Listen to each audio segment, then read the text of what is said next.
It's Friday, May 15th. I'm Sam Cedar. And I'm Lucy Steiner. Which one of these stories will you be talking about today?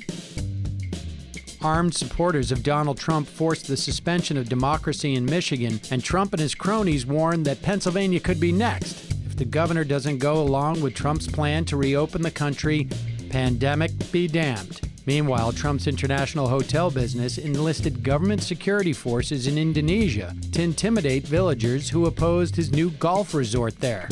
And lastly, people in Vietnam are pulling together to offer their own organs to save the life of a foreigner on life support who they fear could become the country's first recorded COVID-19 death. You're listening to Majority.fm's AM Quickie, and these are the stories you need to know.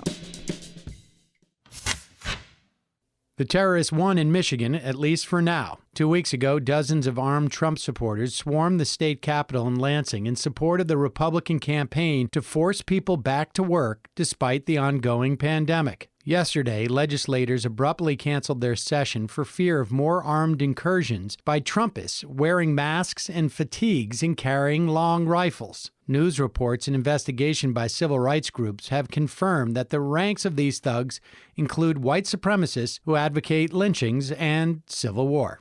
They outfit themselves in the fashion of paramilitary death squads, but they also play to the cameras. Yesterday in Lansing, one of the people carrying an AR-15 pattern rifle also wore a big yellow inflatable Pikachu costume. The sideshow element distracts from the fact that Democratic Governor Gretchen Whitmer and lawmakers were receiving credible death threats. Organizers of yesterday's successful fascist rally to shut down democracy called their event Judgment Day. Since the last rally, Michigan Democrats spent their time debating whether and how to ban firearms on the Capitol grounds. It seems they moved too slowly. With Michigan thoroughly intimidated, Republicans began turning their attention to Pennsylvania. Donald Trump held a rally at Eastern Pennsylvania Factory yesterday to pressure the Democratic Governor Tom Wolf to reopen. He also teased the audience for standing 6 feet apart and said it was time for that to end. Don Jr. published a column in Breitbart attacking Wolf, and Turning Point's USA President Charlie Kirk called Wolf a tyrant like Michigan Governor Whitmer and said both needed to be stopped. At another reopen rally on New York's Long Island, Trump supporters threatened and chased a local TV news reporter. While denying its danger, Republicans are using the pandemic to wage a widespread and coordinated assault on democracy. Don't expect things to get any calmer by November. When it comes to Trump, there's corruption and there's sacrilege. There is corruption, like Trump's companies getting paid at least $970,000 from the U.S. Treasury since he took office for renting his properties to government personnel. That figure was in the Washington Post yesterday. There is sacrilege, like how yesterday in Pennsylvania he said the sight of doctors and nurses rushing to their own deaths in hospitals overflowing with COVID cases was, as he put it, beautiful. And sometimes you get both.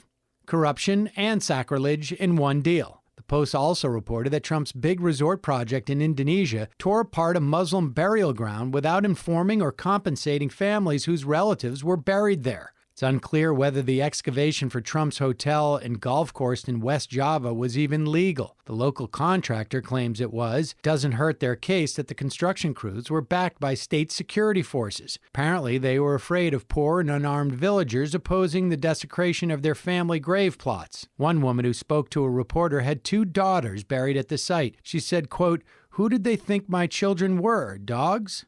We're talking about the Trumps. Well, the answer is quite possibly yes. Majority.fm's AM Quickie is fueled by JustCoffee.coop. Just Coffee is a worker-owned coffee roaster based in Madison, Wisconsin that has sponsored the Majority Report for nearly a decade. Check out their collection of fair trade roasts, including our own Majority Report blend. And regardless of what you order, receive 10% off your order when you use the code MAJORITY at checkout. And all shipping is free. That's coupon code MAJORITY at JustCoffee.coop.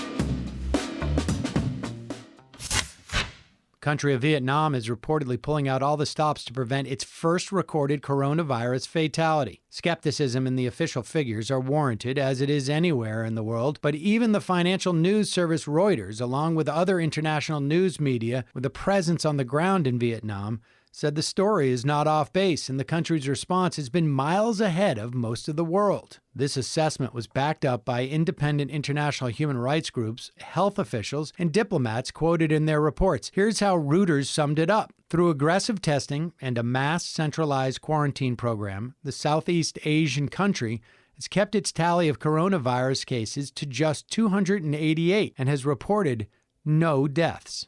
Australia's public broadcaster agreed that coordinated and quick government action was key to Vietnam's success and said, quote, most experts believe Vietnamese authorities are being honest about coronavirus statistics. As of yesterday, 10 people had volunteered to donate a lung to one of the coronavirus patients who was reportedly on the brink of death. The sick man is only known as Patient 91. He is a foreigner, a 43-year-old British citizen who apparently caught coronavirus at a bar in the financial district of Ho Chi Minh City. Patient 91 is a pilot who works for the national airline. One of the people who volunteered his lung was a 70-year-old veteran of the Communist People's Army of Vietnam. Doctors, of course, turned him down. The government has spent $200,000 to keep this man alive for more than 30 days on life support. The well-being of this foreigner from a one-time imperial power is now a matter of national pride in Vietnam. It's a story to remember as Americans hear more and more from their own government how their utter failure to contain this disease is all the fault of some wicked regimes over in Asia.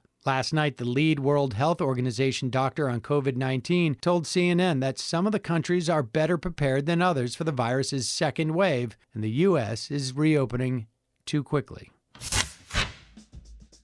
And now for some quicker quickies. Quicker Quickie.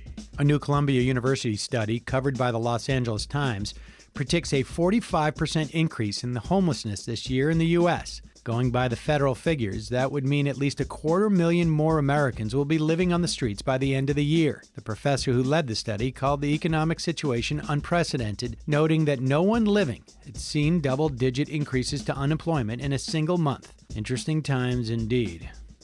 A couple of wins for the titans of industry. Despite a court order, Trump's Environmental Protection Agency has decided not to impose any limits on a toxic chemical called perchlorate, which is linked to brain damage in fetuses and infants. And California's Public Utility Commission voted unanimously to waive a $200 million fine against PG&E for negligence causing catastrophic wildfires. The decision overruled a judge's finding against the company. The state could use that money. Governor Gavin Newsom yesterday announced more than $6 billion in budget cuts, including 10% salary cuts for state workers.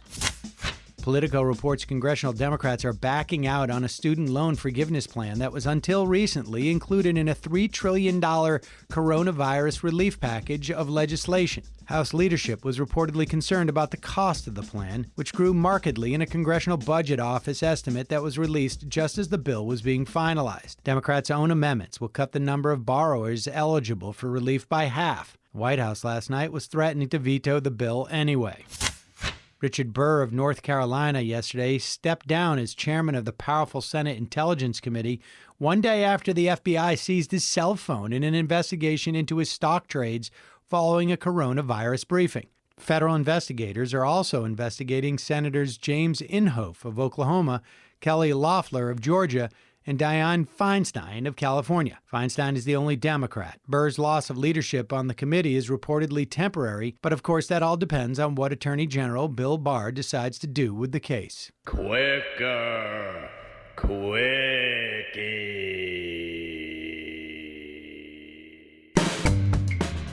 That's it, folks. Thanks for listening to Majority.fm's AM Quickie. Lucy? Thank you, Sam. Don't forget to check out the Majority Report today at noon, wherever your podcasts are found.